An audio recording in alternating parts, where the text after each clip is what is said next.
So I think we will get started. As we've said in the past, we're doing this Zoom because of the limitations as a result of the virus. And you all should have received a draft copy, the latest draft copy of or could look it up on the sheriff's website, of the plan. Please be informed. I do appreciate everybody accommodating my schedule from moving the meeting from last night till tonight. I had a conflict out of town, which I could not get out of. With that said, are there any comments or that you'd like to make this time before we get started?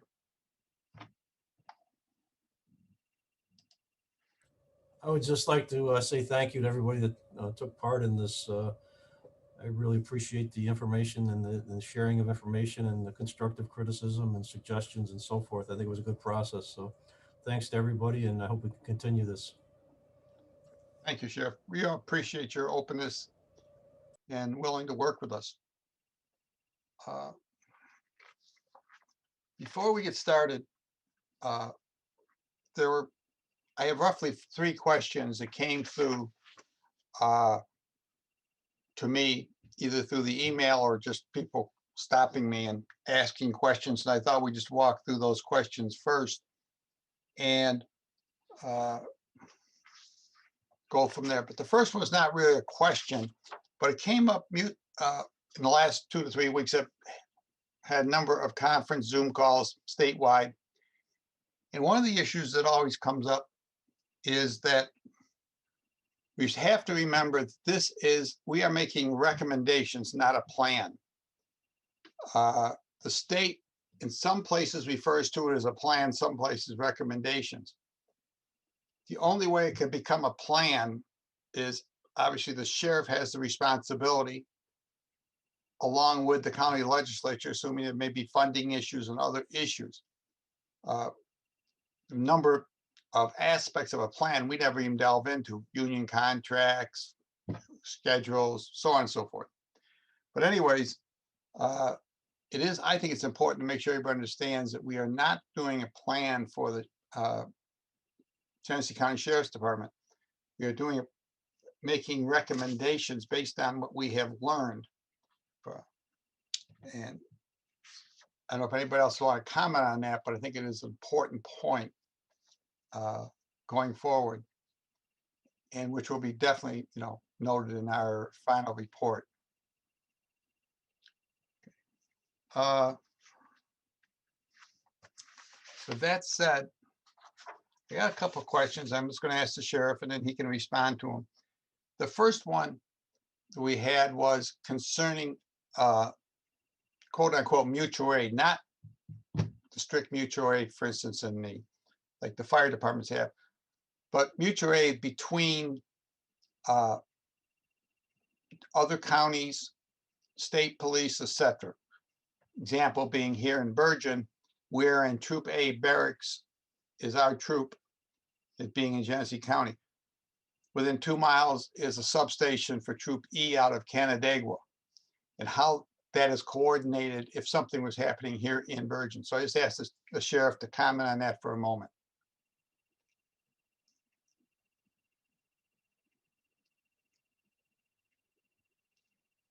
There we go. We do have mutual aid agreements with the village of Leroy and the city of Batavia for happenings here in in Genesee County. We don't have any mutual aid agreements with surrounding counties or in particular the state police. However, in life and death situations or crimes in progress, we all work together. For instance, and same thing with surrounding counties. It would not be unusual in a situation that might be right on the border to ask Monroe County for help, or ask the troopers out of, I believe it's Troop E, if I remember correctly, for assistance. Back a few years ago, we had that incident out on Selden Road where the individual set his house on fire and also went down the street and murdered a neighbor. For instance, we called in Monroe County's SWAT team at that time to give us assistance. So while we don't have mutual aid agreements, it's a common practice across law enforcement for neighboring counties or neighboring agencies to lend assistance in those situations of, particularly when there's life and death situations or crimes in progress. Okay. Bill, I got a question for you. As far as is mutual aid between two counties? You said there isn't one in place, and it's not really necessary, especially in life and death situations. Is it uncommon? I mean, or have you heard of mutual aid between other counties? Because I know, again, the request, the information request that was sent in from the citizen was asking about travel time to the village of Virgin, and he was listing out the time for outside agencies to make it instead of waiting for the sheriff's office. And so I guess I'm just curious if you've heard, if you were to, if it's something that's uncommon. They were referencing mutual aid, how there is for the fire services. And I know I'm glad to hear that in life and death situations that there are no borders, that law enforcement responds. But as far as something that's in the middle of the road, not life or death, is it something you've heard of, or is it really not anything that's really practiced anywhere else? I've never actually heard of mutual aid agreements between like county sheriff's offices or county and the state police. I think it's just a common practice that, like I said, life and death situations or crimes in progress. Say you had a burglary in progress, and their closest car was, much closer than ours, and obviously we would reach out for assistance to at least get there and handle the situation until we get on the scene. You do have boundary restrictions in Monroe County's authorities in Monroe County, not saying that they can't bleed over in our county a little bit. And again, with the state police, they have statewide jurisdiction, and but for the most part, within your jurisdiction, you handle those calls.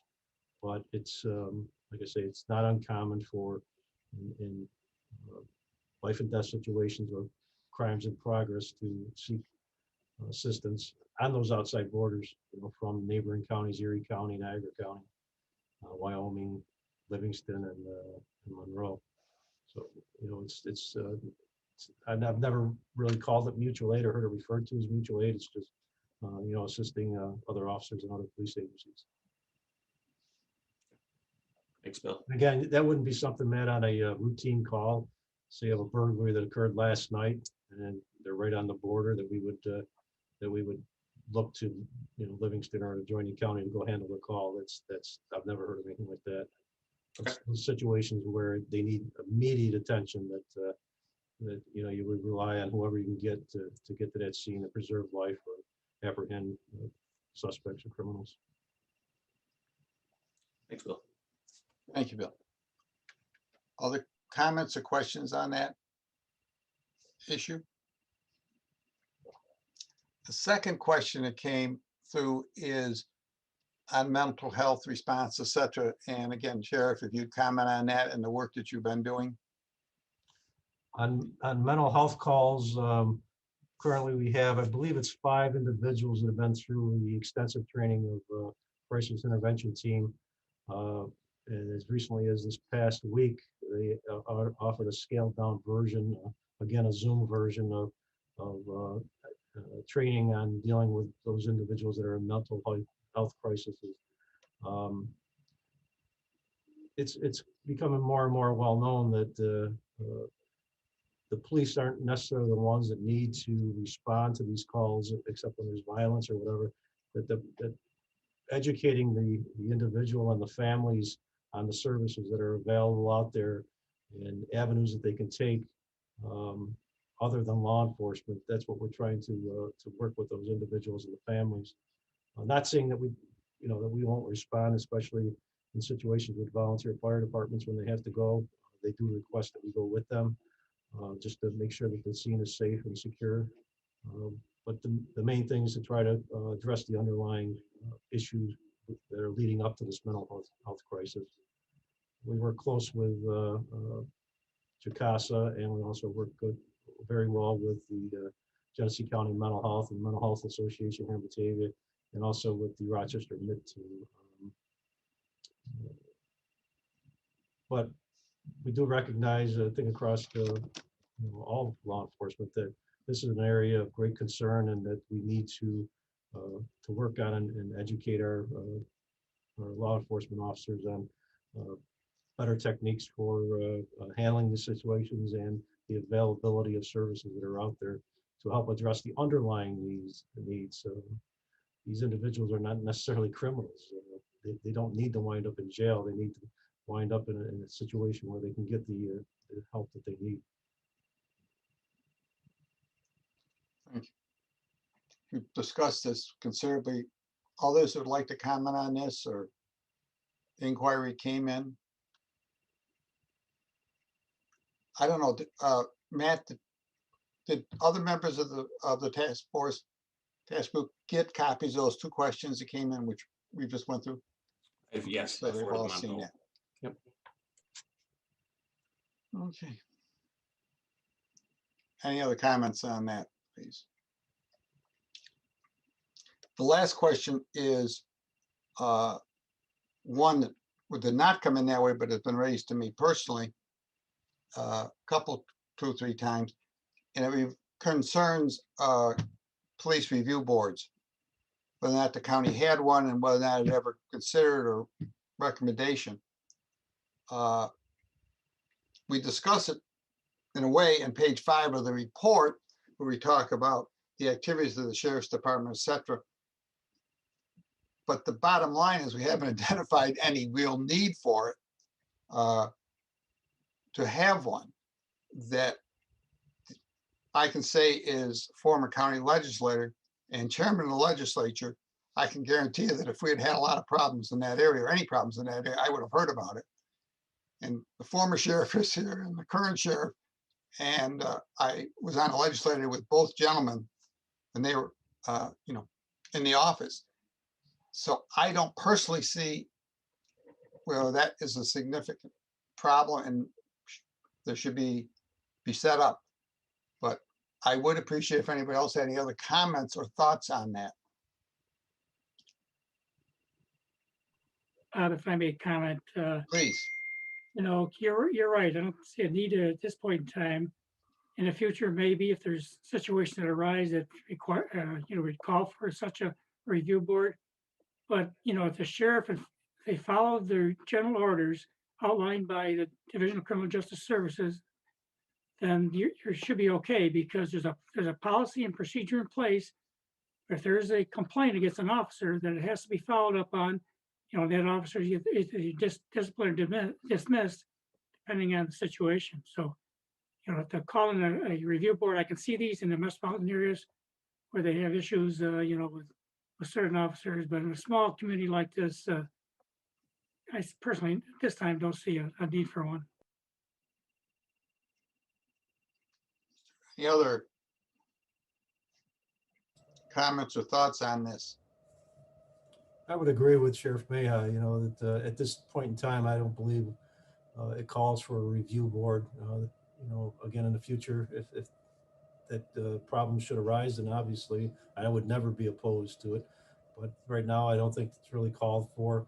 And, one other thing I'd like to point out is, as being sheriff and being an elected official, that I am under review. Our department is under review, and we answer to the citizens, and that takes place during the election every 4 years. I'm very open to, like I say, constructive criticism, suggestions, and I think at this point, the limited amount of complaints that we actually do receive, I don't think it really warrants a citizens review committee at this time. Any other input on that? Okay, thank you. That were the main things that I come to me over the last 2 to 3 weeks. Unless somebody else has had some new things, there is one other last issue which we just learned about this afternoon. Matt and myself, or Matt learned about it, and he was nice enough to pass it on to me. But as far as questions, citizen input, just people on the street that have stopped, talked to you or something, or observations, I'd very much appreciate hearing them now.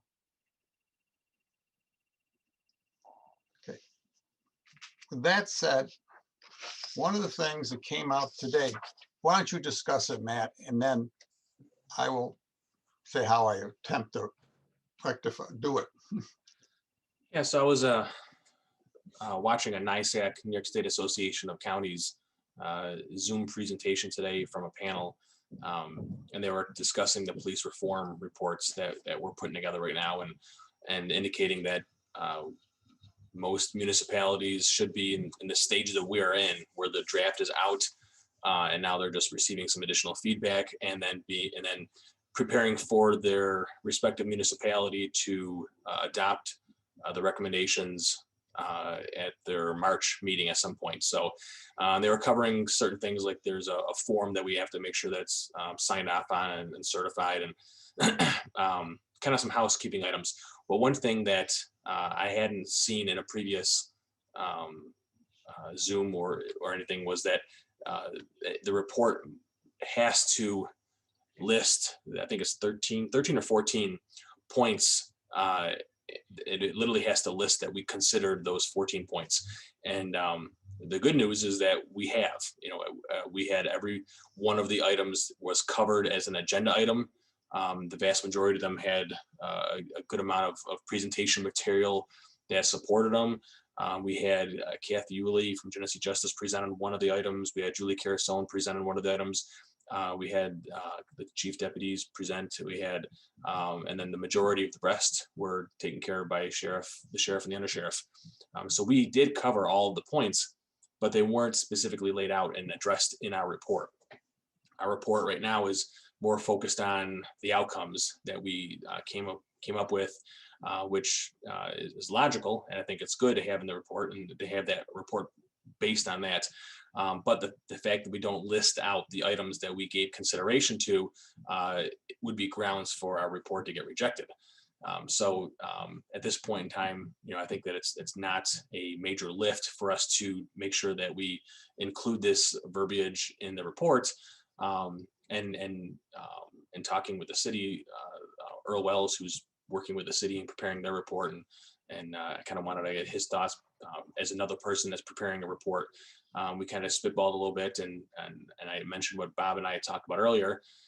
As far as, so what we're going to do is basically Bob is going to go back and he's going to list out on a separate page appendix or an extra add-on to the report, and it's going to basically list out all the points, the dates that we covered them, the presenters, and then maybe make some notes. That part is, some of the stuff was later than others, so that's not as important. But the important part is that we are going to basically list the dates, the items that we covered, and the presenters, so that at least we cover that part of the report requirements. So it's a matter of, I'm glad we caught it. We did do the work, just a matter of making sure that the report reflects it. And that came out of that presentation today, where the presenter was very clear, saying that this would be grounds for the report to, in essence, be rejected if we didn't include it. So my thought is, just before the meeting started, we found out this. So over the next few days, I will take that information and lay it out. And I'm assuming I'm making an attachment. And then if there's something specific, maybe a sentence or two, and then possibly refer back to the page where it may have a recommendation or something. But I don't really feel, trying to rewrite the whole report at this point is not going to happen. And a couple of times over the last month, the state has come out with these things suddenly that we're supposed to be doing, and we'll do the best we can at this point. So that will be happening. The bad point is, unfortunately, we're going to have another meeting in order to approve the report. And I would like to schedule that meeting for next Tuesday evening at 6 o'clock, same as this week. Hopefully it would not be very long. It would just be, that would be March 2nd.